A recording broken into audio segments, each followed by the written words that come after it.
Avez-vous déjà trouvé un objet qui a bouleversé toutes vos perceptions de la réalité? Pour moi, ce fut un petit briquet, mais il a allumé un immense incendie que je n'ai pas pu éteindre. Ma femme m'a trompé, m'a insulté. J'ai refusé de l'accepter. J'ai traqué la trahison et les ai punis tous les deux. Divorce. Compte bloqué. Et puis, quand elle a appelé pour la dernière fois, la voix à l'autre bout du fil l'a choquée. Mais revenons au début de l'histoire, je vais tout vous raconter en détail. Je n'ai jamais été du genre méfiant. Je ne fouille pas dans les téléphones ni ne remets en question chaque parole. Bon sang, je me souviens à peine de ce que font la moitié des applications sur mon propre téléphone. Je travaille de mes mains. Je construis des choses. Je répare des choses. Je dirige une petite entreprise de bâtiment à Toulouse qui m'a toujours bien réussi. J'ai toujours pensé que si quelqu'un veut mentir, il le fera, que vous surveillez ou non. Et s'il ne ment pas, pas besoin d'aller fouiner là où ça ne vous regarde pas. Alors quand je dis que quelque chose clochait ce soir-là, je ne le dis pas à la légère. C'était un mercredi. Fin d'été. Élodie et moi venions de finir nos courses au supermarché. Elle aime flâner dans chaque rayon, même si on est juste venu pour du papier toilette ou une boîte de céréales. Je la laisse faire. C'est son truc. Elle fredonne doucement quand elle est concentrée. J'ai toujours aimé ça chez elle. On a pris sa voiture. La Renault Capture blanche qu'on lui a achetée après notre mariage. Ça ne fait que 2 ans qu'on est mariés où on apprend encore à se connaître, en réalité. Et, honnêtement, je pensais que tout allait bien. Pas des feux d'artifice tous les jours, mais une routine confortable. On est rentré vers 19h30. J'étais déjà dans la maison, jonglant avec les sacs de courses et mes clés, quand elle a dit depuis le perron, « Mince, j'ai oublié mon sac dans la voiture. » Elle m'a lancé les clés avec un sourire. Je suis descendu dans l'allée, j'ai ouvert la portière côté passager et je me suis penché à l'intérieur. Son sac était sur le plancher, glissé à moitié sous le siège. J'ai dû me baisser et le chercher à tâtons et c'est là que je l'ai senti. Petit, métallique, incongru. Je l'ai sorti et l'ai regardé à la lumière déclinante. Un briquet jetable. Marque bon marché, à moitié utilisé, boîtier en plastique noir, rayé sur un côté comme s'il avait traîné dans une poche. Pendant une seconde, je l'ai fixé. J'ai senti ce poids étrange s'installer dans mon ventre. Vous savez, cette sensation. Comme si quelque chose ne collait pas, mais que votre cerveau n'avait pas encore fait le calcul. Je ne fume pas. Jamais. Élodie non plus. Elle est même très sensible à la fumée. Alors qu'est-ce que ce briquet faisait là? Je n'ai rien dit en rentrant. Je lui ai juste tendu son sac, posé les clés sur le plan de travail et mis le lait au frigo. Elle parlait de quelque chose où je ne me souviens même plus de quoi. J'acquiesçais, mais ma tête était ailleurs. J'ai mis le briquet dans le tiroir à bric-à-brac près du frigo. Ce tiroir, c'est un peu un cimetière aux piles usagées, vie en trop, stylo cassé, une paire de lunettes de lecture qui ne nous appartient même pas, je crois. Le briquet trônait là, au-dessus de tout, petit et déplacé. Et, mon Dieu, j'aimerais vous dire que j'ai laissé tomber. Que je me suis dit qu'il venait peut-être d'un sac du magasin, ou qu'un ami avait emprunté la voiture et l'avait oublié. N'importe quoi. J'ai essayé de m'en convaincre, aussi. Mais cette nuit-là, au lit, je n'arrêtais pas d'y penser. Chaque fois qu'elle se tournait dans son sommeil et que les draps bruissaient, je pensais à ce briquet. Quand elle a ri devant une émission télé le lendemain, j'y ai repensé. Je cherchais des explications qui n'impliquaient pas ce que je commençais à redouter. Et voilà le truc. Je ne voulais pas devenir un de ces mecs. Ceux qui traitent leur femme comme une suspecte, qui sombrent dans la vérification des historiques de téléphone et des localisations. Ce n'est pas moi. Je croyais vraiment qu'Élodie m'aimait. Qu'on était solide. Mais ce n'est pas à propos du briquet, n'est-ce pas? Je me suis dit que ce n'était rien. Vraiment. Mais un homme ne peut se mentir à lui-même que jusqu'à un certain point. Et puis, je n'en pouvais plus. Je lui ai posé la question, à qui est ce briquet sous le siège? Son expression a changé immédiatement. Ses yeux ont balayé la pièce. Elle s'est détournée et a répondu, j'ai donné un tour à une amie, elle a dû le faire tomber. À ce moment-là, j'étais sûr à 100% qu'elle mentait. Alors, j'ai commencé à surveiller. Elle était la même. Elle riait toujours à mes blagues idiotes. Elle m'embrassait encore sur la joue en sortant.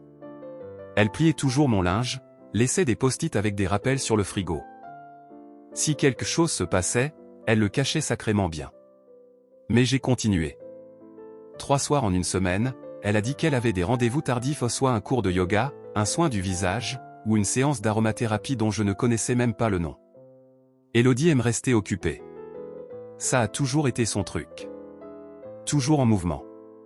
Certaines personnes ne tiennent pas en place, et elle en fait partie. Elle dit que le spa la recentre. Calme ses nerfs. Je n'avais jamais remis ça en question avant. Cette semaine-là, je me suis retrouvé garé dans mon camion en face du centre de bien-être où elle va. Ce n'est même pas loin de chez nous, peut-être 15 minutes. L'endroit a des vitres dépolies, un éclairage doux, et sent la menthe et les gens riches. Je l'ai vue entrer depuis l'autre côté de la rue au tapis de yoga sous le bras, cheveux en chignon, écouteurs dans les oreilles. Elle est restée là-dedans plus d'1 heure. Puis elle est sortie, exactement comme elle était entrée. Seule.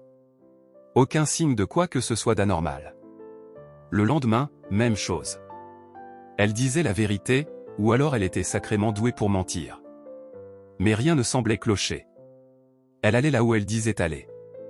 Elle revenait fatiguée mais calme, comme si elle avait vraiment fait du yoga ou autre. Je commençais à penser que le problème, c'était peut-être moi. Que je m'étais affolé pour un bout de plastique et de silex. Que je lisais peut-être trop dans les choses. Je détestais me sentir comme un espion. Ce n'est pas moi. Je ne veux pas être le genre d'homme qui se cache dans son propre camion pour suivre sa femme. Mais quelque chose ne voulait pas lâcher. J'en ai parlé à mon pote Lucas. On était au lycée ensemble, et maintenant il bosse dans la sécurité privée. Il fait des trucs ennuyeux, vérifier les caméras dans des entrepôts, parfois suivre des conjoints infidèles quand le client a assez d'argent. Il a accès à du matériel, cependant. Rien de James Bond, juste des trucs de base. Caméra cachée, micro, traceur GPS. Très discret. Je lui ai raconté un peu ce qui se passait. Pas besoin d'en dire beaucoup. Il a déjà vu ce genre de choses. Lucas m'a regardé, a gratté sa barbe et a dit « Tu veux entendre ce qu'elle dit quand elle est seule ?» La question est restée en suspens un instant. Il a fouillé à l'arrière de sa camionnette et m'a tendu une petite boîte noire. On aurait dit un de ces vieux beepers. Il y avait un micro à l'intérieur, activé par le mouvement, avec une batterie qui tenait environ 1 semaine. Cache-le sous son siège, m'a-t-il dit. Ça ne captera pas les bruits de la route, juste ce qui se passe dans la voiture. Si elle est au téléphone, tu le sauras. Et si tout l'intéressant se passe hors de la voiture, ai-je demandé. Si c'est pas dans la voiture, alors il faudra se préparer plus sérieusement, a répondu Lucas avec un sourire. J'ai décidé de commencer par la voiture.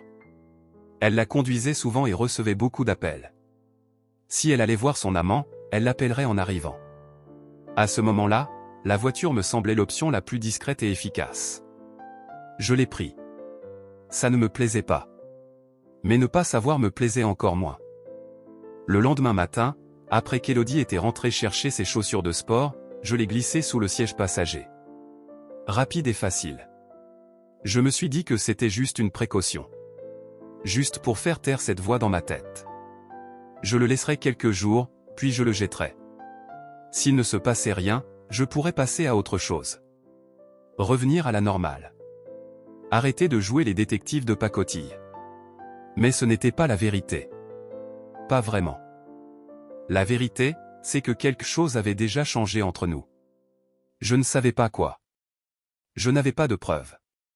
Mais en glissant ce micro dans sa voiture, je savais que je franchissais une ligne qu'on ne repasse pas. Et au fond, je crois que je savais déjà ce que j'allais découvrir. Ce qui m'a finalement fait basculer n'était pas quelque chose de dramatique.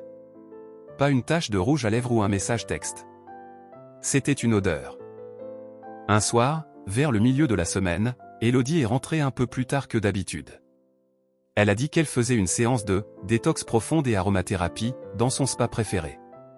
Elle est entrée par la porte latérale, m'a lancé un rapide « Salut, chérie » et a filé vers la salle de bain. Au moment où elle passait devant moi, j'ai senti quelque chose. Je sais comment elle sent. Ça peut sembler bizarre à dire, mais quand on vit avec quelqu'un, on remarque ces petits détails. Elodie utilise une crème à la vanille légère ou elle l'achète en gros sur un site d'une boutique qu'elle suit. C'est toujours son truc, et j'aimais bien ça. Doux, propre, réconfortant. Mais ce soir-là, ce n'était pas ça. Cette odeur était plus vive. Propre, mais d'une manière stérile. Avec une pointe âcre. Pas florale, pas fruitée. Presque médicinale. Ça m'a frappé le nez et s'est installé là comme un point d'interrogation. J'ai arrêté ce que je faisais et l'ai suivi des yeux alors qu'elle ôtait ses baskets et défaisait son élastique à cheveux. Elle semblait détendue ou trop détendue, peut-être. C'est quoi cette odeur, ai-je demandé, en essayant de garder une voix neutre. Elle fouillait dans le tiroir sous l'évier, cherchant quelque chose. Cette odeur. Sur toi. Ce n'est pas ta crème. Elle s'est arrêtée. Juste une seconde de trop. Puis s'est redressée et a haussé les épaules. Oh, de l'huile d'eucalyptus. Il l'utilise dans le hammam au spa. Ça ouvre les pores ou un truc comme ça. J'ai hoché la tête. Ça sent différent. Ouais, c'est fort, a-t-elle dit, l'air détaché. Elle m'a tourné le dos et a relevé ses cheveux en chignon. Ça colle à tout. Puis elle a commencé à parler de repeindre la salle de bain des invités et peut-être ajouter des étagères au-dessus des toilettes. Comme ça au sujet changé, conversation détournée. Comme si de rien n'était. J'ai acquiescé, mais je n'écoutais pas vraiment. Cette odeur m'a poursuivi toute la nuit. Chaque fois qu'elle passait près de moi, ça titillait quelque chose dans mon cerveau.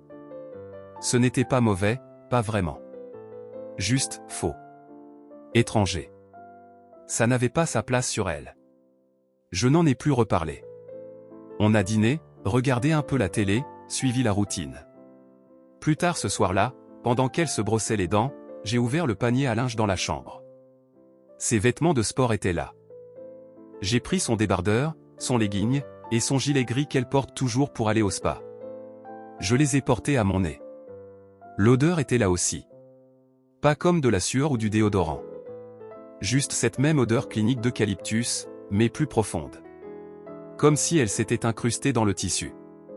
Et en dessous, quelque chose d'autre que je ne pouvais pas nommer. Je suis resté là, tenant son haut comme un idiot, essayant de comprendre ce qui me dérangeait autant. Ce n'était pas juste l'odeur. C'était qu'elle avait une réponse trop rapide.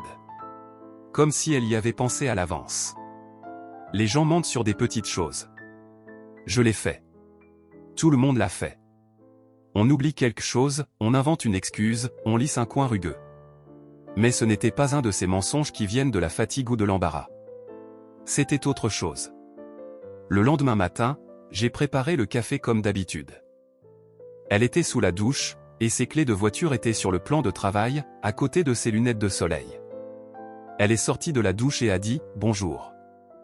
Je l'ai embrassée et j'ai commencé à me préparer pour le boulot. Le micro était dans sa voiture, attendant son heure. Pas de retour en arrière possible. Les 3 premiers jours après avoir placé le micro dans la voiture d'Elodie furent sans incident, voire franchement ennuyeux. Surtout du silence. Juste elle qui conduisait.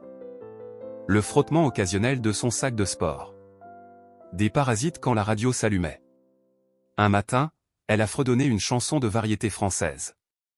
Un autre jour, elle a écouté un podcast sur la pleine conscience. Rien de suspect. Pas d'appel chuchoté. Pas de conversation déplacée. Au 3e jour, j'ai recommencé à me poser des questions. Je me suis assis sur le bord du lit un soir, regardant mes chaussures de travail, et j'ai pensé à retirer le micro pour en finir. Peut-être que je m'étais vraiment mis dans une impasse pour rien. Un briquet, une odeur bizarre, et une intuition ce n'est pas grand-chose pour y accrocher son mariage. Mais ensuite est arrivé jeudi. Je m'en souviens clairement parce que je venais de finir un chantier de pose de carrelage dans une cuisine à Blagnac. J'avais mal au dos, les mains pleines de poussière, et je portais encore ma ceinture à outils quand j'ai ouvert mon ordinateur pour vérifier mes emails. Il y avait un nouveau fichier audio enregistré à 17h12. J'ai cliqué dessus, m'attendant à moitié à un autre bout de rien. Mais ce n'était pas rien. D'abord, j'ai entendu de la musique. Basse, pop. Une playlist qu'elle aime. Puis le crissement des pneus quand elle a reculé dans un parking. Le clignotant qui cliquetait. Normal. Puis sa voix. « Salut, mon cœur » a-t-elle dit, douce et mielleuse. Je me suis figé. Je ne l'avais jamais entendu parler comme ça. Pas même avec moi. Elle a gloussé. Vraiment gloussé. Ta voix m'a manqué, a-t-elle murmuré. Ma bouche s'est asséchée. Ouais, je conduis, a-t-elle dit. Non, je ne suis pas sur haut-parleur. Juste nous deux. Son ton était doux. Trop doux. Du genre qu'on utilise quand on parle à quelqu'un qu'on ne veut pas arrêter de faire sourire. Quelqu'un pour qui on s'est entraîné à bien parler. On se retrouve demain, a-t-elle dit après une pause. 18h, d'accord? Je dirai que je vais au spa. Il ne posera pas de questions. Ça m'a frappé comme un coup de marteau dans la poitrine. C'était moi. Je me suis adossé à ma chaise, les bras croisés, fixant l'écran pendant que l'audio continuait. J'avais l'impression de ne plus être dans mon corps. Comme si je regardais la vie de quelqu'un d'autre s'effondrer. Il y a eu un moment de silence de son côté, juste le ronronnement du moteur. Puis elle a dit, « Attends, je prends mon carnet. » Un bruit de fouille. Peut-être son sac. Peut-être la boîte à gants. Puis, ok, prête. Dicte. Une autre pause. Puis, c'est noté au hôtel des Capitouls, chambre 504. Elle l'a répété plus lentement. Capitoul. 5. 0. 4. Je l'ai dit à voix haute sans m'en rendre compte, Capitoul. 504. L'enregistrement s'est terminé avec un autre rire et elle disant, « T'as intérêt à ne pas être en retard, mon chou », suivi d'un bip où l'appel s'était terminé. Je suis resté assis là longtemps, sans même cligner des yeux. Je n'avais pas besoin d'entendre autre chose. Ce n'était pas juste les mots, c'était la manière dont elle les disait. À quel point elle semblait rodée. À l'aise. Il n'y avait pas d'hésitation dans sa voix. Pas de nervosité. Ce n'était pas une erreur ou un dérapage. C'était quelque chose qui s'était déjà produit, peut-être plus d'une fois. Je ne sais pas combien de temps je suis resté à ce bureau. 10 minutes? 1 heure? Tout ce que je pouvais faire, c'était l'imaginer dans cette voiture, riant comme ça. Penché dans son siège, le soleil sur son visage, souriant au téléphone. Et pendant ce temps, je pensais probablement à quoi faire pour le dîner ou quel film regarder plus tard. Je me sentais stupide. Comme un idiot qui ne connaissait même pas sa propre maison. Le truc avec un moment comme celui-là, c'est qu'une fois qu'il arrive, on ne peut pas revenir en arrière. On ne peut pas ne pas l'avoir entendu. On ne peut plus faire semblant. Tout ce qui suit devient une question de et maintenant. Alors, j'ai fait ce que je savais faire. J'ai pris mon carnet. J'ai noté la date, l'heure, le nom de l'hôtel, et le numéro de la chambre. En grosses lettres bien marquées. Puis je l'ai entouré. Hôtel des Capitouls. Chambre 504. Vendredi. 18h, mes mains étaient fermes en écrivant, mais tout à l'intérieur de moi avançait comme un train de marchandises. Pas de la colère. Pas encore. Juste une sorte de conscience froide et claire. Demain à 18h. C'est là que j'arrêterai de faire semblant. Je ne voulais pas attendre. J'avais envie de la confronter à la seconde où cet appel s'est terminé. De rentrer dans l'allée, jeter le téléphone sur la table, et lui demander en face qui était ce « mon cœur ». Mais je ne l'ai pas fait. Parce que maintenant, j'avais mieux qu'une intuition. Maintenant, j'avais un plan. Ce soir-là, j'ai à peine parlé. Elle m'a embrassé pour me souhaiter bonne nuit comme si de rien n'était. Le lendemain matin, j'ai passé un coup de fil. Thomas et moi, on se connaît depuis longtemps en colocataire à l'université à Bordeaux pendant un temps, on a tous les deux fait des petits boulots avant de prendre des chemins différents. Il a fini dans la sécurité hôtelière. Il a gravi les échelons dans quelques chaînes, et maintenant il gère l'arrière-boutique de l'hôtel des Capitouls. Je ne lui avais pas parlé depuis des mois, peut-être un an, mais quand je lui ai expliqué ce dont j'avais besoin, il n'a pas posé de questions. Chambre 504, a-t-il demandé. Ouais. Ok. Tu auras accès. Ne casse rien. On s'est retrouvés dans un bistrot vers midi. Je lui ai payé un déjeuner et glissé quelques billets de cents sous sa serviette. Il les a repoussés au début, mais j'ai insisté. Ce n'est pas une faveur, ai-je dit. J'ai besoin de ton aide. Il m'a donné une carte magnétique. Plastique noir tout simple. Il a dit qu'elle ouvrirait la porte de la 504 sans enregistrer l'entrée. Quand? A-t-il demandé. Ce soir. Je veux être à l'intérieur avant qu'elle arrive. Il m'a lancé un regard qui disait qu'il n'était pas à l'aise, mais qu'il n'allait pas m'arrêter non plus. Je suis rentré, j'ai fait comme si tout allait bien. J'ai dit à Elodie que j'avais un dîner avec un client. Elle a à peine réagi. Elle a dit qu'elle ferait son « détox au spa » à 18 h et qu'elle rentrerait probablement tard. Elle m'a dit de ne pas l'attendre. J'ai hoché la tête. Vers 16 h 30, j'ai changé de vêtements. Jean, bottes, veste. Quelque chose de discret. J'ai vérifié mon téléphone 2 fois, pris mes clés, et quitté la maison sans dire un mot de plus. Le trajet jusqu'à l'hôtel des Capitouls a pris environ 35 minutes. J'ai garé ma voiture à l'arrière, je suis entré par l'entrée de service dont Thomas m'avait parlé, et j'ai pris les escaliers 2 par 2. La chambre 504 était au bout du couloir. Une chambre d'angle. Silencieuse. J'ai glissé la carte. La lumière est passée au vert. La porte s'est ouverte avec un clic discret. La chambre était propre. Couleur neutre. Moquette claire, couette blanche, bureau en faux bois. Ça sentait la lavande et le nettoyant citronné. Le genre d'odeur qui n'appartient à personne. Je suis resté là dans le silence un long moment. Puis je me suis mis au travail. J'ai éteint toutes les lumières, tiré les rideaux bien fermés, et déplacé une chaise près du placard. Je l'ai ouvert assez large pour m'y glisser. Ce n'était pas grand, mais je pourrais m'y accroupir. J'ai tiré la porte presque complètement, laissant juste une fente. Assez pour voir à travers. Puis j'ai attendu. Mon téléphone indiquait 17 h 12. La pièce était sombre, fraîche, silencieuse sauf pour le léger bourdonnement de la ventilation. Je comptais chaque minute. À 17 h 45 précise, j'ai entendu la carte cliquer à nouveau. J'ai retenu mon souffle. La porte s'est ouverte. Un homme est entré. Il était grand, rasé de près, cheveux plaqués en arrière comme s'il sortait d'un magazine. Il portait une chemise ajustée et un jean foncé. La trentaine, peut-être. Athlétique, soigné. Confiant. Il n'a pas parlé. Il se déplaçait avec cette assurance tranquille qu'on acquiert en faisant quelque chose plusieurs fois. Il portait un petit sac en papier et une bouteille de vin. Il a posé le sac sur la table de chevet et en a sorti 2 bougies. Petites, en verre, avec de la cire rose. Il les a placées soigneusement de chaque côté de la table près de la fenêtre. Les a allumées. Une odeur florale a rempli la pièce. Ensuite, le vin. Il l'a débouché, a versé 2 verres, et les a posés côte à côte. Sans se presser. Comme s'il avait tout son temps. Du sac, il a sorti un petit bouquet rien d'extravagant, mais frais. Des roses rouges et blanches attachées avec une ficelle. Il les a disposées soigneusement sur une serviette blanche pliée au centre de la table. Il a vérifié sa montre, ajusté les verres, et redressé les oreillers sur le lit. Comme si c'était une routine. Comme s'il l'avait déjà fait. Pendant tout ce temps, j'étais dans ce placard, respirant lentement, l'observant à travers la fente de la porte. Mes genoux étaient raides, mon dos commençait à se crisper.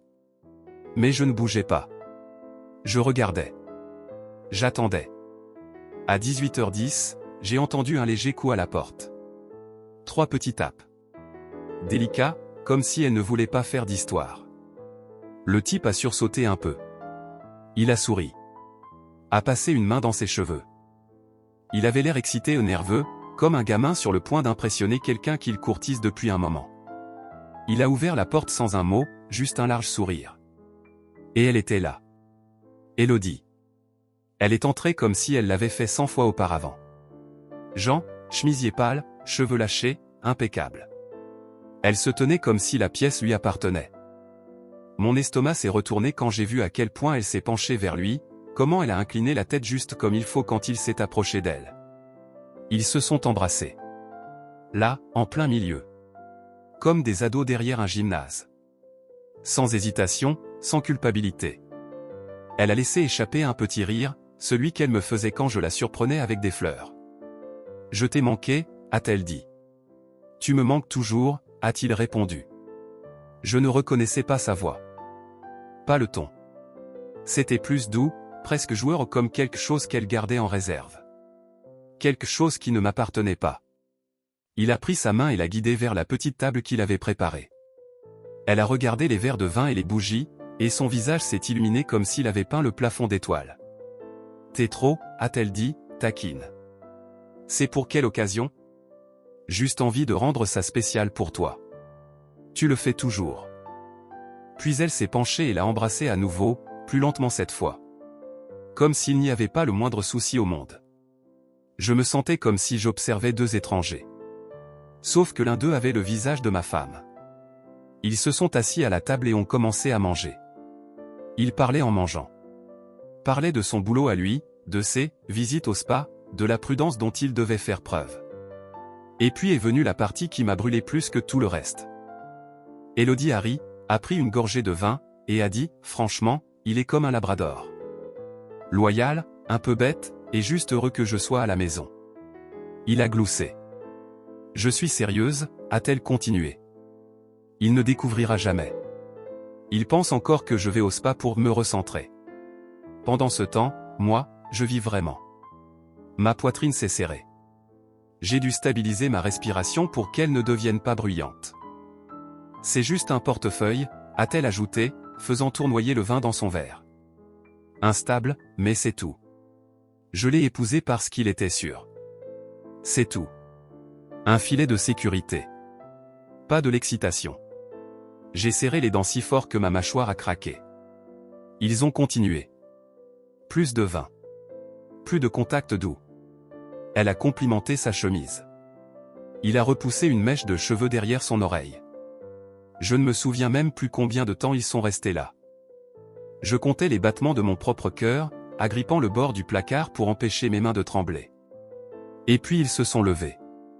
Il a repris sa main, et elle l'a suivi. Ils se sont dirigés vers le lit, riant à propos de quelque chose ou une blague privée que je n'étais pas censé entendre. Elle a enlevé ses chaussures, et il a rabattu la couette comme s'il l'accueillait dans un petit monde parfait qu'ils avaient construit ensemble. C'est là que quelque chose en moi s'est brisé. Je n'avais pas prévu ce qui s'est passé ensuite. Je n'ai même pas réfléchi. Ma main a bougé avant que mon cerveau ne rattrape. J'ai poussé la porte du placard avec les deux mains, et elle a claqué contre le mur comme un coup de feu. Le type a sursauté si fort qu'il a trébuché en arrière.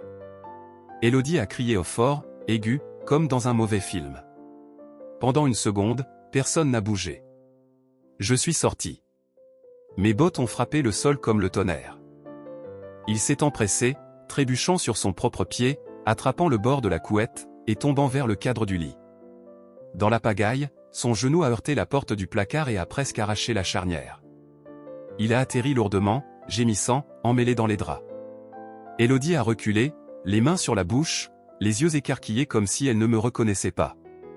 Je l'ai fixé. Espèce de radine pathétique. Je t'ai tout donné, et tu m'as trahi comme ça. Eh bien, continue à regarder, ai-je crié. Après ça, il y a eu un silence de mort dans la pièce pendant une seconde. Je suis passé devant elle, calme et posé maintenant, me dirigeant droit vers la petite table près de la fenêtre. Son sac était là, comme s'il avait sa place. Son téléphone était à côté, encore déverrouillé, l'écran allumé avec une notification de texto. J'ai ramassé le sac, pris le téléphone, et repéré ses clés qui dépassaient de la poche latérale. Elle s'est jetée vers moi alors que je les saisissais. « Attends, qu'est-ce que tu fais » a-t-elle crié, en essayant d'attraper mon bras. Je ne l'ai même pas regardé. « Ne fais pas ça » ai-je dit, la voix comme du gravier. Juste, ne fais pas ça. Je me suis tourné et j'ai marché vers la porte. Mes pas étaient lourds mais assurés. Je l'ai senti essayer de me suivre, plaidant maintenant, répétant mon nom comme si ça avait encore un sens. Elle n'a même pas essayé d'aider le type encore à terre. Dans le couloir, je n'ai pas couru. Je n'en avais pas besoin. J'ai descendu les escaliers, 3 étages, le cœur battant au rythme de mes pas. Personne ne m'a croisé. Personne n'a demandé ce qui s'était passé. Juste des tapis propres, un éclairage tamisé dans le couloir, et l'écho de mes bottes. Dehors, l'air du soir m'a frappé comme une gifle. Frais et froid. Je suis allé directement à sa voiture, j'ai utilisé les clés pour la déverrouiller, et je me suis assis au volant.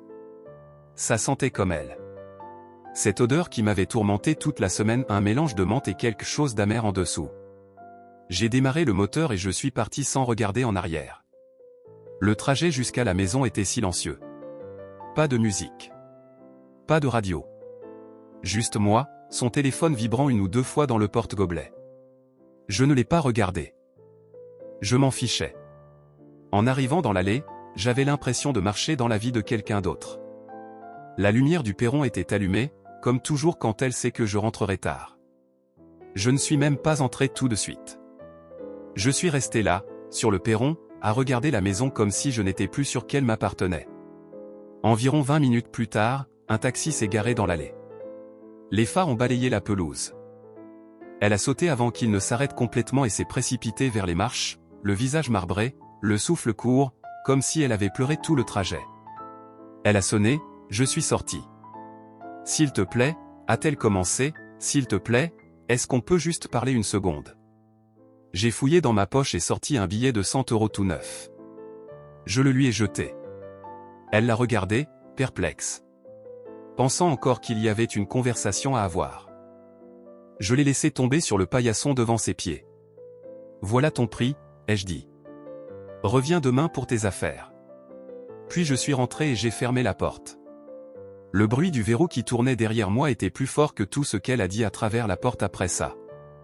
Je n'ai pas rouvert.